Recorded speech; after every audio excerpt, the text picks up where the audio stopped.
Hello అండి, అందరూ ఎలా ఉన్నారు? మీరు సాల్మన్ ఫిష్ కర్రీ ఎప్పుడైనా తిన్నారా? మరి నార్మల్గా అందరూ ఫ్రైస్ చేస్తూ ఉంటారు కానీ కర్రీస్ తక్కువ కదా. సో ఈరోజు అయితే సాల్మన్ ఫిష్తో మనం కర్రీ చేయబోతున్నాము. నేను ఇండియాలో ఉన్నప్పుడైతే ఎప్పుడు ఈ ఫిష్ ఎక్కువగా తినలేదండి. అమెరికా వచ్చాక మాత్రం బాగా అలవాటైంది. నిజం చెప్పాలంటే ఈ ఫిష్ ఫ్రై కన్నా కర్రీ ఇంకా బాగుంటుందండి. ఒకసారి ట్రై చేయండి. ముందు ఈ ఫిష్ మీద స్కిన్ అంతా కూడా పీల్ చేసి తర్వాత ఇలా క్యూబ్స్ కింద కట్ చేసుకున్నాను.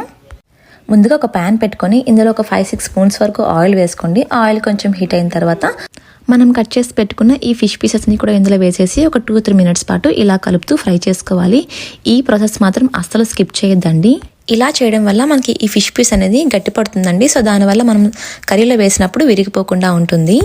అదే ప్యాన్లో కొన్ని మెంతులు, ఒక 1 కప్ వరకు ఆనియన్స్, ఒక 2 పచ్చిమిర్చి వేసి ఫ్రై చేసుకోవాలి.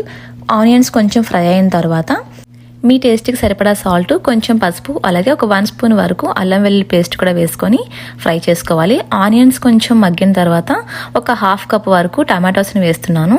టమాటోస్ మరీ ఎక్కువగా వేయకండి. ఆనియన్స్ 1 కప్ వేసాం కాబట్టి ఒక 1/2 కప్ వరకు టమాటోస్ వేస్తున్నాను. టమాటోస్ని కూడా బాగా మగ్గనివ్వాలి. టమాటోస్ బాగా మగ్గిపోయాయి కదండి. ఇప్పుడు ఇందులో ఒక 1 స్పూన్ వరకు కారం, ఒక 1/2 స్పూన్ జీలకర్ర పొడి, 1/2 స్పూన్ ధనియాల పొడి, ఒక 1/2 స్పూన్ ఫిష్ మసాలా లేదు అంటే గరం మసాలా కూడా వేసుకోవచ్చు.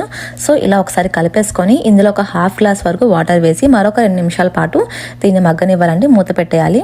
సో ఇలా అయిన తర్వాత ఇప్పుడు ఇందులో మనం ఫ్రై చేసి పెట్టుకున్న ఈ ఫిష్ పీసెస్ని కూడా వేసేసి గరిటె పెట్టకుండా ఇలా కలుపుకొని మూత పెట్టేసి మరొక 5 నిమిషాల పాటు ఉడికించుకుంటే లాస్ట్లో కొంచెం కొత్తిమీరతో గార్నిష్ చేసుకుంటే అయిపోతుందండి. చూసారు కదా, చాలా సింపుల్గా ఈ కర్రీని ప్రిపేర్ చేసేయచ్చు. ఇంకా టేస్ట్ విషయానికి వస్తే టేస్ట్ అయితే చాలా బాగుంటుంది. మీరు కూడా ఒకసారి ట్రై చేసి ఎలా వచ్చిందో నాకు కింద కామెంట్లో చెప్పడం మర్చిపోకండి.